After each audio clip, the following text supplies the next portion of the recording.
Apa kabar pemirsa? Bertemu lagi bersama saya Rini Reski dalam Warta Parlamentaria. Kami sudah menyiapkan beragam informasi seputar kinerja dan kegiatan anggota DPR RI.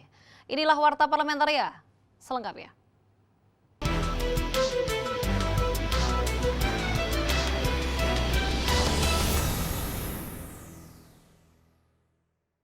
Anggota Komisi 1 Yan Parmenas Mandenas mengatakan belanja alutsista ini masih dalam tahap wacana dan proses perencanaan tidak seharusnya isu ini harus menjadi konsumsi publik.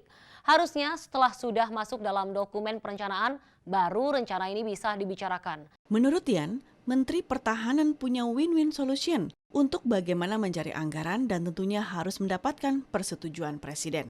Pasti Menteri Pertahanan punya strategi untuk bagaimana bisa menyusun rencana induk dengan alokasi anggaran sekian, apa saja yang dibelanja kebutuhan, pasti mereka sudah menghitung dulu. Jadi tidak mungkin ya Menteri Pertahanan mengajukan sesuatu tanpa mendapat atensi dari Panglima TNI dan para kepala staf. Termasuk melakukan evaluasi secara total ya. Yan Parmenas juga mengapresiasi langkah Kementerian Pertahanan untuk menata kembali dalam setiap belanja alutsista, sehingga ke depan tidak terjadi lagi pemborosan anggaran dan pengurangan anggaran yang tidak tepat sasaran, sehingga alutsista yang dimiliki memiliki kualitas yang lebih baik. Ya, kita harus apresiasi karena langkah-langkah Menteri Pertahanan ya untuk membangun kekuatan pertahanan kita dan melakukan modernisasi alutsista merupakan langkah yang berani itu hari ini. Karena tidak ada Menteri Pertahanan yang berani melakukan segala sesuatu seperti yang dilakukan oleh Pak Prabowo saat ini sebagai Menteri Pertahanan dengan tujuan bahwa suatu saat Indonesia akan disegani oleh dunia. Pembiayaan pengadaan alutsista ini akan menggunakan pinjaman luar negeri sehingga tidak membebani keuangan negara. Andri, TVR Parlemen melaporkan. Komisi 9 DPR RI mengkritisi lonjakan kasus COVID-19 pasca libur lebaran disebabkan oleh lemahnya implementasi kebijakan larangan mudik yang disebabkan buruknya koordinasi antara pemerintah pusat dan daerah. Anggota Komisi 9 DPR RI Neti Prasetyani menyoroti terjadinya lonjakan kasus COVID-19 di berbagai daerah di Indonesia pasca libur Idul Fitri. Neti menilai lonjakan kasus COVID-19 disebabkan karena lemahnya implementasi regulasi pemerintah dalam membatasi ruang gerak masyarakat. Dalam hal ini Neti mengatakan, pemerintah perlu melakukan evaluasi terhadap regulasi yang dibuat serta melakukan langkah-langkah koordinatif antara pemerintah pusat dengan pemerintah daerah. Hendaknya pemerintah mulai melakukan evaluasi terhadap kebijakan atau regulasi yang dibuat. Jangan sampai kebijakan dan regulasi yang dibuat ini inkonsisten satu dengan yang lainnya. Karena apa? Karena kebijakan yang inkonsisten tentu tidak akan berhasil dalam tataran implementasi. Sementara itu, anggota Komisi 9 DPR RI Rahmat Handoyo mendorong pemerintah melakukan percepatan program vaksinasi nasional dengan memprioritaskan daerah-daerah dengan status zona merah. Selain itu, Rahmat meminta Satgas COVID menindak tegas masyarakat yang melanggar protokol kesehatan. Kita dorong kepada pemerintah agar program proses vaksinasi itu bisa dipercepat. Kita coba prioritaskan kepada daerah-daerah yang masih zona merah. Di samping itu kita juga harus menegakkan disiplin bagi saudara-saudara kita yang masih abai, masih lalai terhadap protokol kesehatan, ya harus tindak tegas. Vinita dan Ridwan, TVR Parlemen melaporkan. Komisi 9 DPR RI mengkritisi buruknya koordinasi dan strategi pemerintah pusat dengan pemerintah daerah dalam menekan penyebaran kasus COVID-19 pasca meningkatnya kasus positif COVID-19 di sejumlah daerah usai libur Idul Fitri. Anggota Komisi 9 DPR RI, Neti Prasetyani menilai terjadi miskoordinasi antara pemerintah pusat dan daerah dalam upaya menekan penyebaran COVID-19. Terlebih pasca libur Idul Fitri, pasien positif di sejumlah daerah terpantau naik. Neti menekankan jumlah testing dan percepatan vaksin harus diprioritaskan sebagai upaya menekan penyebaran kasus COVID-19. Beberapa pemerintah daerah itu tren kasusnya meningkat, kematiannya juga meningkat, tapi kemudian pemerintah pusat hanya melaporkan saja. Ya, kita tidak melihat seperti apa strategi koordinasi yang dilakukan oleh pemerintah baik pusat maupun daerah. Senada dengan itu, anggota Komisi 9 DPR RI, Sri Meliana meminta pemerintah lebih tegas melarang mobilitas masyarakat pada saat libur panjang ke depannya. Perlu dibuat aturan yang jelas guna membatasi ruang gerak masyarakat sebagai upaya menekan peningkatan jumlah kasus positif COVID-19 di Indonesia. Kalau liburan jangan kemana-mana. Kenapa nggak ada aturan yang tegas? Tidak boleh. Ini nggak kucing-kucingan. Tidak boleh mulai tanggal 6 sampai tanggal 18. Maka orang bergerak sebelum tanggal 6. Dan itu terjadi. Kumulatifnya ya setelah lebaran lah kita tunggu. Gitu loh. Jadi ini aturan jangan abu-abu. Mahir dan Dwi, TVR Parlemen melaporkan. Jangan kemana-mana pemirsa, karena kami masih memiliki banyak informasi lain dalam Warta Parlamentaria. Di antaranya datang dari Komisi 2 DPR RI terkait pelayanan publik harus terintegrasi setelah jeda berikut ini.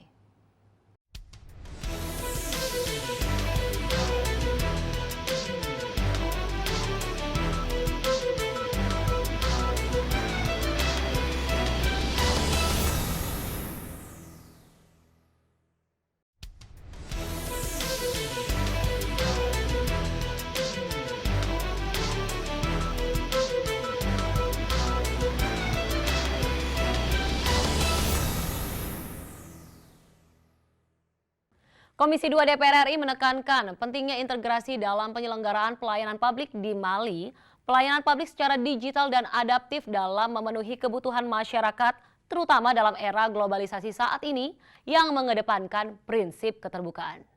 Ditemui usai kunjungan spesifik Komisi 2 DPR RI ke Provinsi Sumatera Selatan, Wakil Ketua Komisi 2 DPR RI, Samsul Rizal menilai mal pelayanan publik yang ada di Palembang dari 373 jenis pelayanan dari 30 instansi sudah terintegrasi dengan baik dalam satu atap dan patut untuk dikembangkan di berbagai daerah di tanah air. Ketika pelayanan yang dilaksanakan melalui elektrik itu, dan itu bisa diwujudkan di sini. Ini yang kita lihat. Dan ada 373 pelayanan dari 30 instansi sudah berwujud di sini. Jadi kami menilai apa yang sudah dilaksanakan di Palembang ini, dan informasi memang mereka menggunakan sebagai mall pelayanan publik yang terbesar di seluruh Indonesia dari 30 MPP yang ada di tanah air ini. Lebih lanjut, Samsul Rizal menyayangkan masih adanya instansi yang mengharuskan masyarakat yang ingin mendapatkan pelayanan publik untuk tetap datang ke kantor induk meski sudah memperoleh pelayanan di MPP. Karena tadi kita cek masih ada yang masih bergantung pelayanan itu untuk kembali ke kantor utama mereka. Nah ini yang kita ingin, semestinya yang namanya pelayanan publik itu tidak ada lagi balik ke kantor sana. Dari Sumatera Selatan, Mario Hasiholan, TVR Parlemen melaporkan.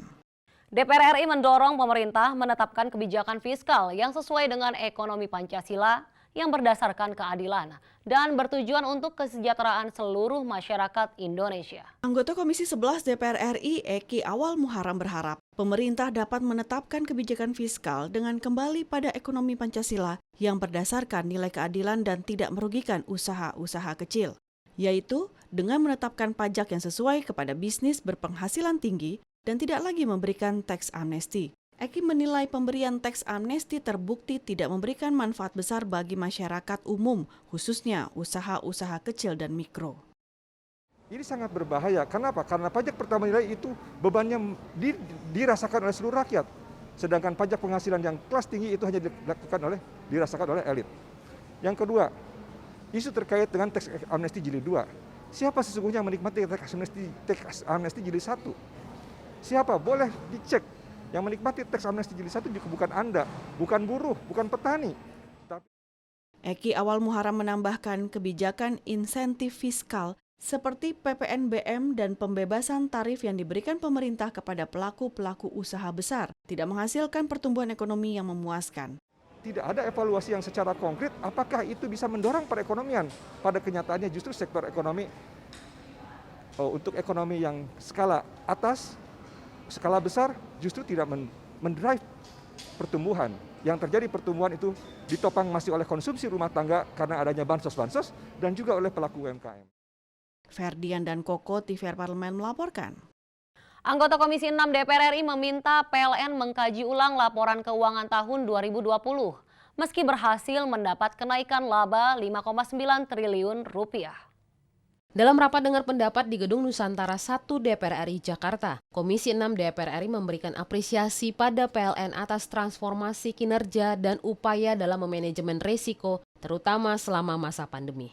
Meski begitu, Herman Hairon mempertanyakan laporan keuangan dan pencatatan keuntungan PLN di tahun 2020 yang diduga ada pengabaian dalam pencatatan pembayaran pinjaman. Ketika RDJ primernya mendapatkan stimulus, maksimum harga $6 per MMBTU, kemudian restructuring terhadap pinjaman, karena pembayarannya kan hanya pembayaran pokok, tidak ada pembayaran bunga. Bisa saja karena beban-beban ini menurun, kemudian menjadi naik. Anggota Komisi 6 DPR RI Herman Hairon juga menilai PLN tidak mempertimbangkan fluktuasi nilai tukar rupiah serta penurunan harga komoditas selama pandemi.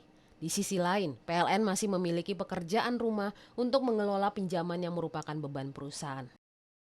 Kalau soal-soal ini tidak masuk di dalam perhitungan neraca keuangan dan rugi laba perusahaan yang tadi disampaikan, ini akan sangat bahaya. Gitu. Suatu saat tiba-tiba PLN menjadi rugi. Saat ini tercatat PLN memiliki utang sekitar 600 triliun rupiah per akhir tahun 2020. Adapun keuntungan yang dicatat PLN tahun 2020 naik 38,7% dibandingkan tahun sebelumnya. Elisa dan Aang TVR Parlemen melaporkan. Anggota Komisi 6 DPR RI meminta Pertamina dan PGN memastikan proyek jaringan pipa gas di Jawa Timur mampu memenuhi kebutuhan industri dan rumah tangga. Dalam kunjungan kerja spesifik ke Jawa Timur, Toha mengapresiasi proyek pipa gas di Jawa Timur berjalan baik dan diharapkan mencukupi untuk wilayah Jawa. Pertamina dan PGN perlu menyiapkan penggunaan pipa gas sekunder dan tersier agar kedepannya bisa mencukupi kebutuhan dalam negeri yang akan berpengaruh pada menurunnya impor dan subsidi gas LPG 3 kg. Perlu peraturan harga gas yang sampai ke rumah tangga dan tentunya juga industri, supaya bisa juga mengurangi subsidi pemerintah terhadap penggunaan gas oleh masyarakat. Anggota Komisi 6 DPR RI Nevi Juraina mengapresiasi jalur jaringan distribusi gas yang sedang dikembangkan Pertamina dan PGN merupakan program ramah lingkungan dan akan mudah diimplementasikan. Pertamina dan PGN diimbau memaksimalkan jaringan distribusi pipa gas di wilayah yang memiliki jumlah penduduk cukup besar. Ya, bagaimanapun jalur gas ini bagus dipakai oleh masyarakat, tapi kita pikirkan investasinya. Jangan sampai nanti investasi mahal, terus tidak optimal keuntungan daripada PGN. Padahal PGN ini kan kita BUMN yang harus menguntungkan buat negara. Gitu. Jaringan pipa gas di Jawa Timur untuk menyalurkan gas bumi telah mencapai lebih dari 1.900 km. Pasokan gas di Jawa Timur akan bertambah seiring beroperasinya sejumlah proyek gas pada akhir tahun 2021. Dari Jawa Timur, Rohim TVR Parlemen melaporkan. Pemirsa, kami masih memiliki banyak informasi lain dalam Warta Parlamentaria. Tetaplah bersama kami.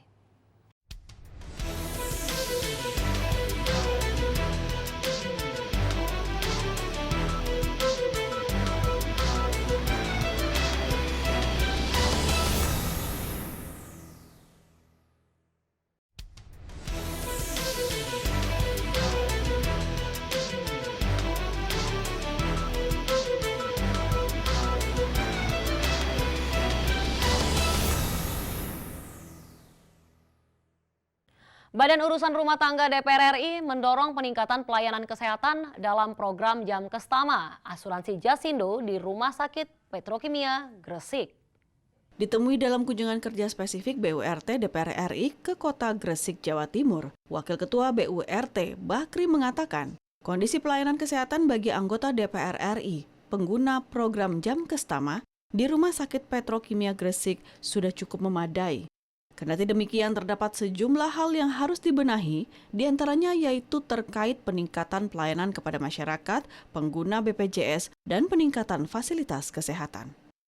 Terkait dengan pelayanan, alhamdulillah cukup baik. Kami berharap mudah-mudahan pelayanan bisa ditingkatkan, dan yang terpenting lagi bukan hanya anggota DPR, tapi pelayanan terhadap masyarakat yang harus betul-betul ditingkatkan. Sementara itu, anggota BURT DPR RI, Sada Restuwati menegaskan, Pelayanan kesehatan di Rumah Sakit Petrokimia Gresik kedepannya harus mampu mengikuti perkembangan zaman dengan menerapkan pelayanan digital dan menyimpan data yang terintegrasi dengan website. Saat ini sudah eranya era digital, eranya leskar, ya kan? Saya mendukung sekali tadi yang disampaikan oleh Pak Direktur bahwasanya cukup dengan data yang di web itulah yang dipakai acuan. Badan Urusan Rumah Tangga DPR RI juga berupaya mendorong kelengkapan fasilitas kesehatan, laboratorium, ruangan VVIP, dan ketersediaan dokter spesialis di berbagai rumah sakit provider Jasindo. Dari Gresik, Jawa Timur, Abdul Ajib, TVR Parlemen melaporkan. Anggota Komisi 1 DPR RI, Mukhlis Basri, menilai kesejahteraan prajurit TNI beserta keluarganya perlu mendapatkan perhatian lebih dari pemerintah agar para prajurit fokus dalam tugas-tugas bela negara. Ditemui di Komplek DPR MPR Senayan, anggota Komisi 1 DPR RI, Mukhlis Basri, berharap kesejahteraan prajurit TNI lebih diperhatikan. Salah satunya terkait rumah pribadi. Selama ini, para prajurit hanya difasilitasi rumah dinas. Menurut Mukhlis, kekurangan rumah dinas adalah ketika para prajurit sudah pensiun, rumah yang sudah ditempati beserta keluarganya tersebut dapat kembali diambil oleh negara. Kesejahteraan mereka, kata saya tadi, perumahan juga. Ya. Banyak mereka setelah pensiun tidak punya rumah, para prajurit-prajurit di daerah-daerah itu. Ya. Mereka akhirnya kontrak, akhirnya ada yang tinggal di asrama, diusir. Ya. Ini jadi kita konsisten juga dengan memperjuangkan kesejahteraan. Lebih lanjut, Mukhlis menambahkan pihaknya mengupayakan adanya kenaikan tunjangan bagi prajurit. Salah satu opsi yang peluangnya besar yaitu tunjangan kinerja, di mana besarannya saat ini 60% dari gaji pokok prajurit TNI. Konsisten dengan apa yang saya perjuangkan di tahun 2021 yang lalu, ya salah satunya adalah kendaraan roda 2 bagi Babinsa seluruh Indonesia. Selain masalah perumahan bagi para prajurit, Komisi 1 DPR RI juga mendorong agar kendaraan dinas diperbanyak, terutama bagi para Babinsa yang bertugas di pedesaan dan daerah. Nur Fuad dan Dodi, TVR Parlemen melaporkan. Komisi 11 DPR RI menilai butuh perbaikan sistem administrasi perpajakan melalui riset dan studi yang lengkap, agar kebijakan sektor pajak tidak terlalu terdampak pada daya beli masyarakat. Ditemui menjelang sidang paripurna di Gedung Nusantara II, Kompleks Parlemen Senayan, anggota Komisi 11 DPR RI Muhammad Misbakun mengungkapkan wacana kenaikan PPN menjadi 15% baru berada di tingkat diskusi internal Kementerian Keuangan. Misbakun mengingatkan wacana ini harus dikaji dengan baik karena dikhawatirkan akan menimbulkan dampak terhadap pertumbuhan ekonomi nasional. Dampak dari kenaikan PPN ini kan sangat dalam, konsumsi. Dan akan memberikan dampak terhadap apa? Pertumbuhan, karena apa? 57,7% pertumbuhan ekonomi kita, growth PDB kita itu ditentukan oleh konsumsi rumah tangga dan itu driven by apa? Oleh daya beli. Kalau daya belinya terpukul, PDB kita pasti akan mengalami pukulan. Wakil Ketua Komisi 11 DPR RI Amir Uskara menegaskan Komisi 11 akan mengkaji secara detail wacana kenaikan PPN dan mempertimbangkan konsep yang ditawarkan pemerintah. Kalau misalnya ada kenaikan pajak, tentu kita akan melihat dari sisi keadilan bagaimana. Apakah ini akan rata atau mungkin hanya dikenakan kepada person-person tertentu atau korporasi tertentu. Ini tentu kita akan lihat, karena kalau kita belum baca kemudian kita menanggapi, jangan sampai kita salah tanggap. Komisi 11 mendorong pemerintah memperbaiki sistem administrasi perpajakan sebelum mengimplementasikan wacana kenaikan PPN. Dari Senayan, Jakarta, Amita dan Zia, TVR Parlemen melaporkan. Demikianlah beragam informasi seputar aktivitas DPR RI yang sudah kami susun dalam Warta Parlamentaria. Saya Rini Reski beserta kerabat kerja yang bertugas undur diri. Terima kasih atas perhatian Anda. Sampai jumpa.